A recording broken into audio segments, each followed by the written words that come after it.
امام علی علیہ السلام فرماتے ہیں، بے شک یہ قرآن ایسا نصیحت کرنے والا ہے کہ فریب نہیں دیتا ہے، اور ایسا ہدایت کرنے والا ہے جو گمراہ نہیں کرتا ہے، اور ایسا بیان کرنے والا ہے جو جھوٹ نہیں بولتا ہے۔ قرآن کی آیتوں میں غور کرو اور اس سے عبرت لو کہ یہ بلیغ ترین عبرت ہے۔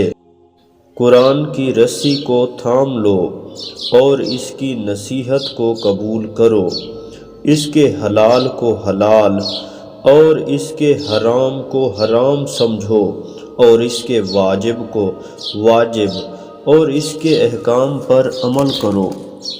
قیامت کے دن قرآن جس کی شفاعت کرے گا اس کے حق میں قرآن کی شفاعت قبول کی جائے گی، اور جس کی قرآن شکایت کرے گا اس کی تصدیق کی جائے گی۔